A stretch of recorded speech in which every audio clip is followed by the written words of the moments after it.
Yo, what's good, YouTube? I'm back with another reaction video, and we doing Larry Bird, who's really the GOAT of NBA legends. And damn, I just hit my hand. But we at the part 2, man. Let's get in this part 2, man. Definitely appreciate all love and support. Subscribe if you're new. Hit that like button. Y'all know I'll keep it short and sweet. So let's get back into this part 2, man. Ready, excited for this one. I'm ready. Let's get it, man. We straight into it, y'all. I define a shooter as one that understands how to make shots and do that consistently. A shooter is range and accuracy, okay, and consistency. Being able to go out there and just get in the rhythm and shoot and from 15, 18 foot make 60, 70 in a row. To me, that's a shooter. Chapter 1. I just shoot any type. You talking about 57 shots in a row? Oh, that's definitely a damn shooter. That's a shooter for sure. A shot. I'm not afraid to take an off-balance shot or a three-point shot. I just get in one of them grooves, and I don't know what makes it go in. Sometimes it releases out my hand before I even think about it. I think it's just the fact that I've shot some of these shots 1,000,000 times. He squares up. Very seldom does he take a bad shot. I think his background in Indiana has been tremendous help for him, because I think players who come from that part of the country, especially Indiana, get the great fundamentals. There's nothing like going out there and throwing up shots and know that they're probably going to go in. My favorite jump shot shooter was Larry Bird. He set the way for us, shooters. And shots he used to shoot, I was like, God, that is amazing. Off the Bird. He's there. He got it. You hear guys say they get in the zone. It's not just the scoring part of it. It's that everything's geared to you and everything else is so easy to do. And you can just tear a team apart. He was probably the single most dominant player in college basketball in the last 35 years. He would come out and start right underneath the basket. Took the ball and bam, just every time until he made every single one. And then he would take a 6-inch step back until he made every one. And then another 6-inch. Larry never stopped backing up. That's the unlimited range that he had. He was the best deep shooter that I've ever seen. He can shoot from deep and had no conscience whatsoever. And that's what made him even better. He was the best man. The championship matchup would prove to be Act 1 of a long-running two-man play that would eventually leave a lasting impression on the sport. Bird didn't know his team would make it to Salt Lake City that year, but he had a premonition Magic's team would. I remember the first time I seen him play was my senior year, and they were playing against the Russians. And, they would dunk and pass, and you could tell he had control of the game from the beginning. And we played the Russians that year, too, and we had a close game. They beat them, 15 points, 20 points. But you could just tell that he was a great basketball player. Indiana State's one for all couldn't beat Michigan State's all for one. Bird and the Sycamores' magical season couldn't make their final opponent disappear. All-American, we go to the finals. We lose to Michigan State. After the game, he tells me, I need to go to the boys club and I need to work out and shoot. I need to work on my game. Hey, we had a great year, man. What are you talking about? I'm going home and I'm going to brag. I'm not going to play any ball, but that's just the difference.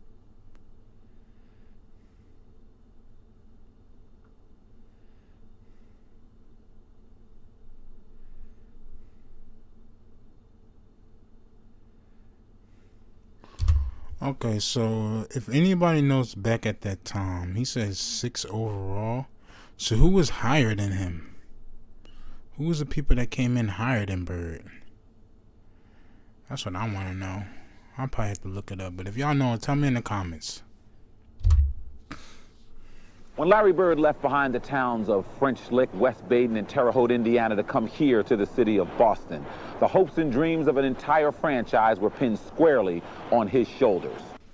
Bird was a junior eligible when the Celtics selected him as the 6th pick in the 1978 draft. Bird joined the Celtics a year later, signing the largest rookie contract in sports history at the time.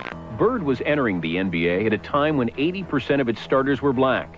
He was joining a last-place team with a me-first attitude, a team that had posted the most losses in franchise history the previous season. He refused to be turned into a symbol representing the Great White Hope, Larry Bird could walk, literally in his heyday. He could walk into any black neighborhood in America.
Some blacks were skeptical of the knight in shining armor. Well, you know, the league needs great white players. Yo, and it's just crazy because if y'all watched the video I just recently did, damn, I'm so sorry, I cannot think of it, but the Larry Bird versus LeBron. He outscored LeBron on rebounds, like, and LeBron is way bigger and strong, way bigger than him, like. And he, like, come on, man. Some people are trying to say that he's better. LeBron is better. No, bro, no. Like, LeBron is big, husky, like, I mean, he's even taller than LeBron, too. I mean, I don't know if that's but nah. LeBron's husky, right? So LeBron should have definitely out-rebounded him. Like, nah, you're not, come on, man. I'm not trying to hear that. You need great black players, you know, because it's great for marketing, great for the league, you know, fans and everything.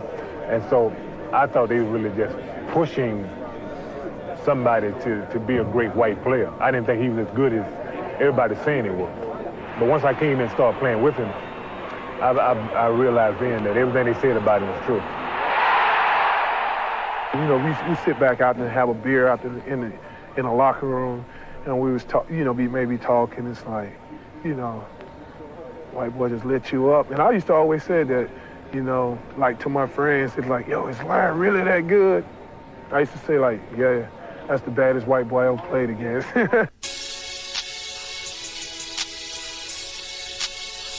Yeah, Gators, Flag, G.O.A.T. Ain't nobody ever gave me shit. I had to get my own chance to make it out the field. Slim as a chicken bone. These lames don't want us to shine. I hear it in their tone. All I really want to do is rhyme. I be in my zone. Yo, this new era, I do not feel it. I know you think my shit hot, but do not steal it. I be spitting out grease like a hot skillet. Anything you hear me on, you know that I'ma kill it. These new niggas, it's so ass. Don't come around my way, you get no pass. I don't even know what's going on these days. You ain't understand? Well, let me rephrase. Ain't nobody gave me shit, just mama. Not Reagan, not Clinton, not the Bushes or Obama. A nigga hit the block early, pitching at Madonna. By the age of 12, I smoking marijuana. Spitting 16s, battle rapping, trying to make money. I'm authentic and y'all niggas is fake money. You see the flow with something they never take from me. You only hating on the Gators cause your cake funny. Broke niggas, they stay hating. Want a brother to farewell, keep waiting. I'm the truth, go ahead with the screw face. So you're seeing a guy like Bird coming in and dominate. He was ridiculous. He came on here. I remember our sportscaster played the Superman theme when he was talking about him that night after the game because he did everything, Right. Points, rebounds, assists, just steals, you name it. Larry has such a great mind for the game and, you know, a great touch. I had a lot of respect for him. as a competitor. Don Carter, the owner of the Mavericks team, to get back here at 3 in the morning with Larry Bird. Again, he's short, and Larry Bird, unenviable pass right there. And that's a good pass from Walton to a cutting Larry Bird. Easting finally misses, but Bird doesn't. Bird gets a three-point try, and count it. And again, there are the Celtics, Larry Bird. Good Larry Bird. Of course, he's one of the leading three-point field goal shooters. Is Larry Bird. Larry Bird. Larry Bird. And Larry Bird has 32. Just moments ago, Ellis goes for the steal, and Larry Bird with the left hand. Wennington can't get it to drop. Larry Bird, three-pointer. Count it. Two-man game for Boston. Larry Bird only needs one man. Very strong hands. They lead by 4 with 12 seconds. Bird, three-pointer. Count it. Larry Bird comes back with a clutch play. The legend of Larry Bird really took root almost from the first moment he stepped onto an NBA court. Boston wins became a familiar phrase around the NBA when Larry Bird joined the Boston Celtics in 1979. In his first season, Bird helped the resurgent Celtics improve their record by 32 wins. And a year later, against the Houston Rockets, he led Boston to the NBA championship. His own shot. Bird pops out, takes it through. Bird just right around McRae. Bird will try deep. He should be a lawyer. Bird's free. Will have to be the ball handler. Bird picks off the pass. 9th turnover. Wedman won't get down. Larry there for the follow. Got it. Bird, there's the backdoor play. And Peterson picks up. Yo, I swear, Larry Bird is like a cheat code, yo. You know, when you losing against a computer, do you want to put the cheat code in to win? He's like a cheat code. The foul. All right, how many times have we seen that play, Mike? Twice a game for the last month, huh? Unbelievable. Finds Larry top of the key. Bird's quick turnaround. Very good. Bird for 3. Make it 31. Oh, Larry. Spins through. I'm not sure what that was. A double team that didn't double. And he's trying to go one-on-one on Reed, looking for the double. And McDowell gets down there, but not quick enough. He was one of the first stretch fours. Right. Right. We sit there. I mean, we talk about what's going on today. You talk about a guy who was 6'9", 6'10", playing the 4, shooting threes. That was unheard of back then. Best passing forward that's ever played. Chapter 2 is passing. While all of Larry's passes may not be fundamental, in this chapter he always seems to get the ball there. I realized that you can move the ball up the court a lot quicker if you pass it opposed to dribbling it up. Some of the passes I make, I try that really might have a very slim chance of making it, but... Wow, I never saw that one before. No, you got to try it, because if you get double teamed, there's an opportunity that somebody's going to be open somewhere. He has such supreme confidence in his passing ability. He knows if he draws 2 people, he's probably going to produce something better in the form of a layup. Bird does it instinctively. It doesn't take any effort. He doesn't have to turn his head. He looks at the entire floor and he sees movement and color. The Celts won 61 games in Bird's rookie season. A year later, he would guide Boston to the first of his 3 titles. 3 years later, he would earn the first of his 3 consecutive MVPs. He was cocky, he was arrogant, and he was driven by being the best player on the best team. You want to have them days where everything goes right for you, either passing, shooting, or playing good defense. And once it does, you don't feel like anybody can ever stop you. Now in this chapter, the other team has the ball, but when Larry's on the court, not for long.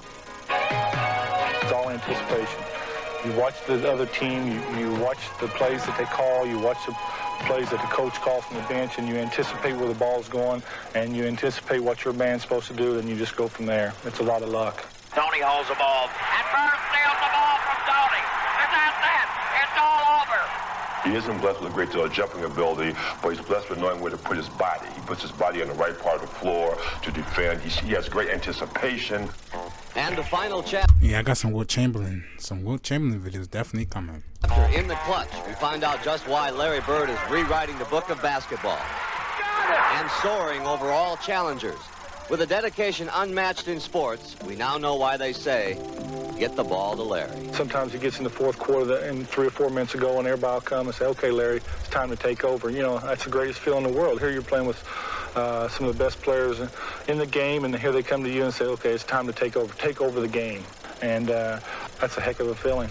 Old lady like doing so much sass. I'm so nice with this rap shit, I should teach your class. Learn you lame something, show you how it's done. And I ain't even going hard, I'm just having fun. Can't none of these lames see me, not near one. Niggas try to take a shot at me, boy I dare one. I'm on a level niggas ain't and they won't be. Somebody better than Gator, that's something that I don't see. My whole team speak Greece, youngest to the oldest. Our music be the hottest, attitude be the coldest, flow be the meanest, clothes be the cleanest. That's the reason why your bitch all on my penis. When it come to getting dope, we extremists. Gator running through my veins, no intravenous. If I ever fall off, that's when the streets is sabotaged. You and Larry Bird, teammates for a long time. What's your best Larry Bird story? We were on the road, and Larry used to like to have a little bit of fun, after, like we all did. We were all young. We'd go have a few beers after the game and stuff. And so Larry decided on this road trip that he wasn't gonna drink, wasn't gonna go out, was gonna go to bed early, was gonna take care of himself, and have a great road trip. He went out. He was about 3 or 4 days into this. We play our game. We play in Golden State. He goes 0 for 8. First time I ever saw him go 0 for 8. He walked in the locker room, and we're all just going like, we'd never seen Larry go 0 for 8 like that. And Larry goes, that's it. He goes, I can't hang out with Chris Ford. Going to bed's not good for you. So we stayed out pretty late that night, and the next night he had about 38 in Portland. Bird's pull up on Thompson. That leaves Bird open. They go to Bird, quick turnaround. Thompson doing a good job of staying with Dennis Johnson on the way up. Bird, got it! Portland, a nice job of covering up. Bird, three-pointer, bang! Bird just really wants the ball. He just kind of said to Danny there, give it back to me. That's why, I guess. Well, when you feel it, you got to go with it. Bird's quick fall away for 2. And get it up quickly. Bird wants it, gives it up. McHale for 2. People get the pass. Bird, yes, finds Bird. Wants it. Got it. 6:10 to play. Bird in the middle. Got it. Top of the key, Larry. Spins, drives. Got it! Well, he just spun away from Kersey, didn't he? Yeah. Well, right there's a little hand contact from Michael Thompson that could have been called. Double team in Bird. Larry, fake, fall away. Hits it at the buzzer! All right!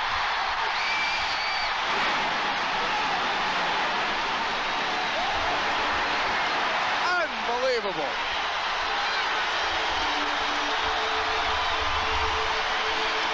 That is just unbelievable.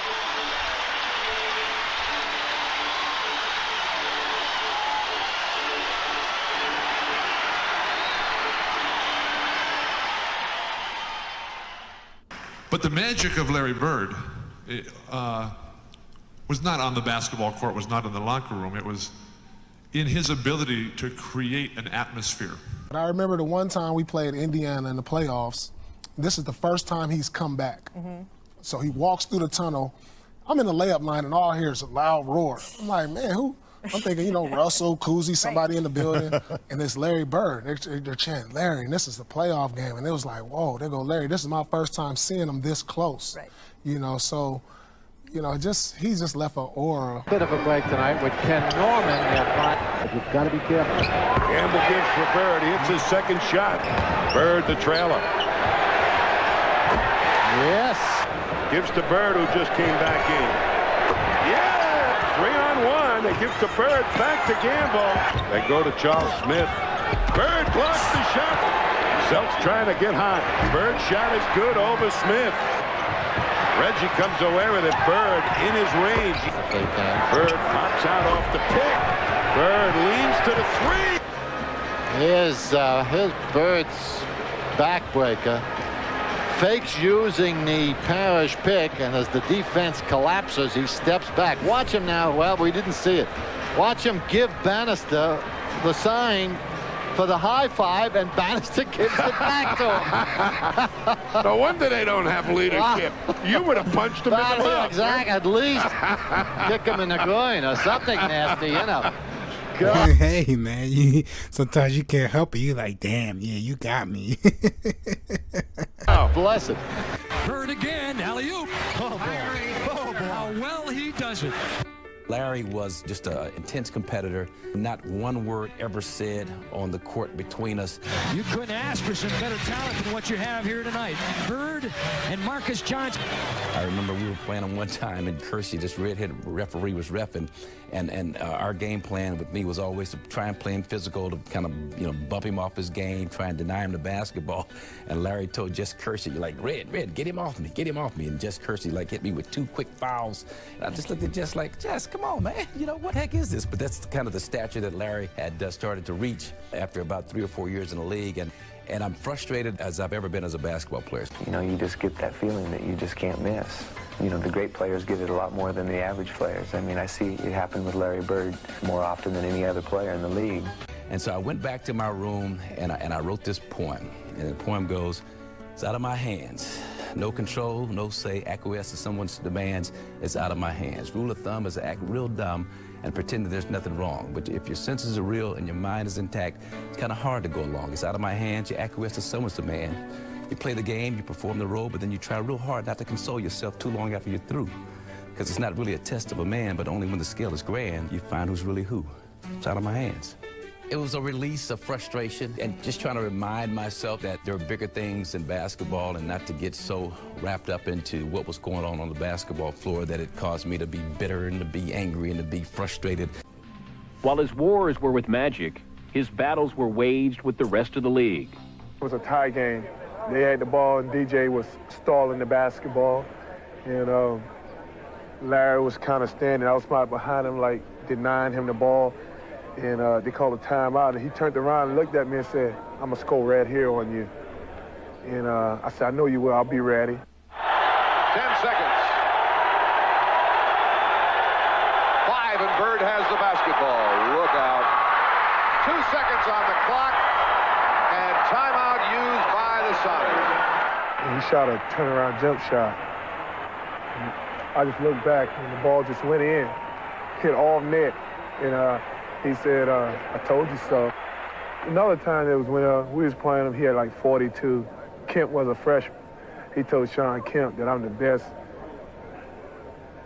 F player to ever come from Indiana and shot a 3-pointer in his face, all net. We was like, Larry uses picks probably better than the players that ever played the game. And Larry was on the box, and Robert Parrish was coming down to set a pick on me. The Chief didn't shoot, didn't throw a good pick. So while Larry's in the air, he's got the ball right here, and he's screaming at Chief for not setting the pick. And I'm like, you're screaming at a guy in the air for not setting the pick, and he makes the jumper. I'm like, I couldn't believe that. And he was one of the biggest trash talkers that you'll ever see in your life. Okay, that's what I want to hear about. Larry talked more trash on the court than anybody. He'd tell you where he's going. He'd tell you when he catches it, there's nothing you can do about it. He was, and it was great trash talking because it wasn't vulgar. I mean, he wasn't, pounding his chest. You can just be standing next to him. I would jump out and try to block a shot on rotation, and he'd say, Scott, you're not getting that. Why are you even jumping? Why are you running out of it? But it was all game. He'd say something like, don't do that. Yeah, don't do that. Yeah, I mean, he talked the whole game, and it was, after the game and after years of thinking about it, you're like, man, that dude. But he was, like Cap said, he was ridiculous as far as the way he played the game. And that's why he's one of the greatest players ever played. Played it here. Right. Yeah, which is where it starts, right here. Right. Yeah, but tough also, too, right? Superior, I mean, but just superior. Larry Joe Bird beat every single last real nigga in his era. Everybody. Nobody else can say it. Not Magic, not Kareem, not MJ. Nobody can say that they beat every single last real nigga in their era. Bird did that. He beat everybody in the 80s, nigga. Can't nobody say that. He beat Dr. J, he beat Moses, he beat Magic, Kareem, Worthy, he beat Isaiah Thomas, Dumars, Rodman. He beat Adrian Dantley. Larry Bird cooked this nigga Rodman so bad. He cooked the nigga so bad. The nigga Rodman said, Then he forgot about Jordan too. only reason Bird get that much hype is cause he white. You know what that sound like to me? That sound like that nigga Rodman was so salty he got cooked by Bird that he was like, hey man, only reason y'all boosted him is because he white.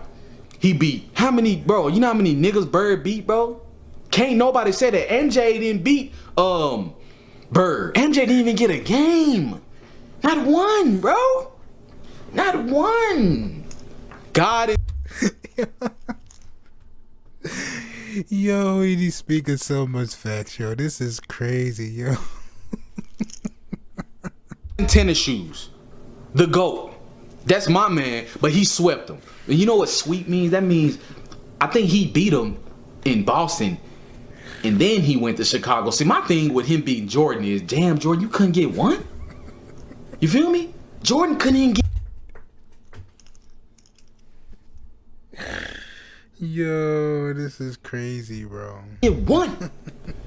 Magic never beat Jordan.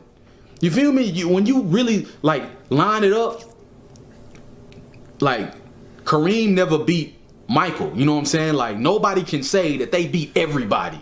And Bird is the nigga to actually walk in the room and say, bro, look out. I beat you, I swept you. You supposed to be the GOAT, bro. I swept you twice. Oh, I forgot to tell you, he swept him again in 87. 87, young, yeah, look out, youngs. In 87, he swept him. LeBron fans, y'all gonna hate me. I can remember the night he and I and Doug, we went out to Rush Street, and as you said, we had a couple beers, maybe a few too many, because the Chicago cheerleading staff happened to be in the bar that we were at, and they kept sending us a few beers, and before we knew it, it was late at night, and we had a few too many. We got in a cab, and they got us back to the hotel. And about 6 hours later, we had to be up because we were playing a 12 o'clock game that afternoon. And we get to the arena, and, you know, we're still a little tired, and matter of fact, Larry fell asleep on the taping table to get a little nap before the game. So we go out, and Larry takes his first shot. He misses everything. And I'm going, oh, Lordy. Bill Fitch is going to be all over me because he knew he was with me. And Robert Parrish picks up 3 quick fouls. So that means I got to go into the game and play a bunch of minutes that night. We ended up winning the game and winning the series against Chicago. Bird had, like you said, around 40 points. And as we're walking off the floor, I can remember this. Larry looked over at those cheerleaders and said, thanks a lot for those beers last night. The doors had probably just opened to the arena. And these 2 guys walk around the corner. Our locker room wasn't well marked, so they probably thought they were just going into a restroom or probably just walking around seeing what they could find.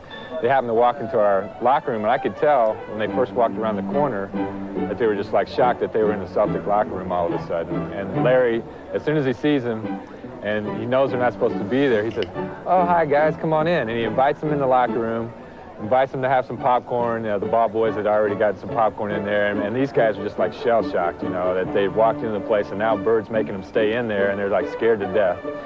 And so he makes them sit down by his locker, and he gets them some popcorn. He, you guys need anything to drink? We got some beer back here for after the game, or Coke or pop, whatever you need. And then after every player would come in, Larry would introduce these guys to the player. And these guys, after a while, you know, they just started eating this stuff up. Casey Jones walks in the locker room. Casey, come over and meet my friends, my long-lost buddies. And it was just hilarious. I just always wondered after that night what happened to those guys, how many people they told that story to, and how many people believed it. We was in Philadelphia, and it was around Christmas time, and, you know, the people dressing up like Santa Claus. They had like 4 or 5 of them sitting in one row. The game's going on, and they take me out of the game. We're sitting there. And I look over there, and there's these 4 Santa Claus getting in a fight, and these guys are pounding these Santa Clauses, and I'm sitting there going, holy cow.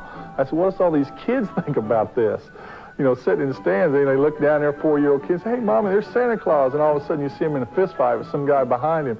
That was probably the most startling thing I've ever seen in my entire career. I think the story that sums up Larry the best was back then when we flew commercial, we didn't fly private. We played in a Tuesday night game in Cleveland. And, of course, we got up for the first flight out. We had a game on Wednesday night in New Jersey. Snowstorm hits Cleveland. We're at the airport at 7 in the morning. Flight's canceled at 7. It's canceled at 8. It's canceled at 9. It's canceled at 10. Canceled at 11, 12. We finally leave about 1:30 or 2 in the afternoon. We fly up to New Jersey. Now the storm has kind of moved into Jersey. And the bus driver says, well, I can't get to the hotel, into the arena. I can only go to one place. Well, we had a game that night. We go to the arena. So we get to the arena, and I mean, we're dragging. And we're sitting around the locker room, and, and everybody's kind of, we're tired. And, and all of a sudden, the coach gives a little bit of a speech of, come on, man, guys, we're playing basketball. Let's get ready to go. And Larry stands up, and Larry says, a couple other few choice words, and he says, I don't know about you guys, but I'm going to take it out on their rear ends. So I was like, oh, all right, so let's go. So we go on the floor. Elbert King sitting there, and Larry walks up to Elbert King and goes, don't take this butt whooping personally. I've been eating hot dogs all day. And then Elbert King looks at him like, you've been eating hot dogs all day? What's that got to do with me? And we went out and just hammered them. I mean, we terrorized them. Bird free, 2. Bird right over Chapuka. Larry gets Chapuka in the air, gives to Parrish for 2. Bird popping out, wants it. Got it. Not even halfway through the first quarter. Bird, baseline move, finds Bird. Fires right away. Bird hits it in traffic. Bird is free. Got it. Larry, good up fake on Chapuka. And hits. Bird open. Knew as soon as he shot it, it wasn't going to go, so he went and got it again. He's got John Long. Backs his way. What a shot. What a shot. Pistons by 3, looking for 5. Benson and Bird. Great play on the defensive end. Here comes a Boston break. 3-on-1. McHale to Larry. Got it. They find him on the baseline. Yes. Downfield. Bird outside. Larry's open. Well, he'll give it and he'll take it. Bird wants it. Got it. Dennis Johnson to pull up. No. Loose ball. Bird's got it. 2. What a ball game. Beautiful rebound, and then good up fake. Up and in. While Bird was still active, he never wanted to look back on the highlights of his career. He feared this was an admission that he was no longer still improving. The NBA will discover more stars. Boston will attach itself to another hero. But both will be a little emptier without Larry Bird. He put the fun into fundamentals. He wasn't into degree of difficulty. His career lasted 13 seasons. The pain those 13 seasons delivered will last a lifetime. His body started asking for timeouts in 1989. By 1992, his body would ask to quit. He loves to portray himself as the hick from French Lick. This guy is truly a genius. He did things that nobody else had done, did do, or will ever do again. From high school all the way up till now, if you give it 100% every day, good things are going to happen. Good things happen to great players, especially Larry Bird, one of the NBA's fresher performers. Never been comfortable being in the spotlight because I know how many people's helped me along the way. But the national spotlight was on Larry Bird as Indiana State dedicated a statue of its most famous graduate. If you dedicate yourself to something that you really love, your dreams will come true.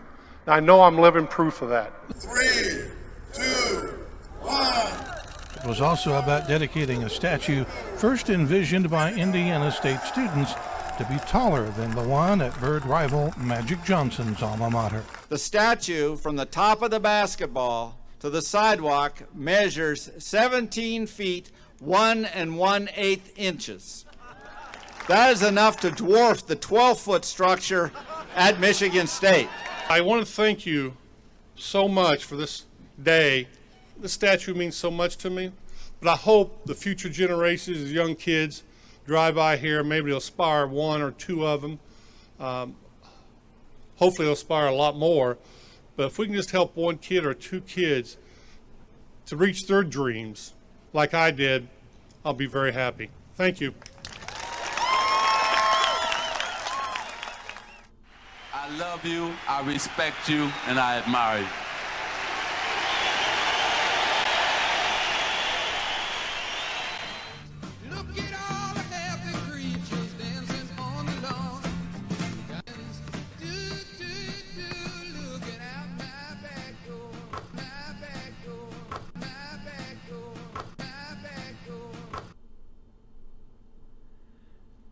Hey, yeah, that's it, man. Oh man, that was excellent, man. We knocking out. That was good, man. So much Larry Bird. This is so fun, y'all. This is so fun, man. I'm just loving this, man. I just want to keep doing more and more and more. Definitely got some full games coming. Oh damn, I see some nice little clips here. What's that? 50, 40, 90 Club Founder? Okay, I'm gonna check that out. I'm gonna have to save that one. Yeah, we're definitely gonna do that one. That might be coming next after this. But yeah, man, y'all know I keep it short and sweet, but this is definitely good, man. This is excellent. This was excellent. So I definitely just did a part 1 and part 2. I didn't have to do a part 3. But yeah, man, I'm on to the next video, man. I appreciate all love and support. Appreciate anybody that, you know, sat through this and getting here to the end. I definitely appreciate y'all, man. We're gonna keep going up. I'm gonna keep building this family, man. I really, really deeply appreciate y'all. But yeah, y'all know I keep it short and sweet. I'm out of this joint, man. I love y'all. I'm on to the next video. Peace. This was really good, man. This was really good.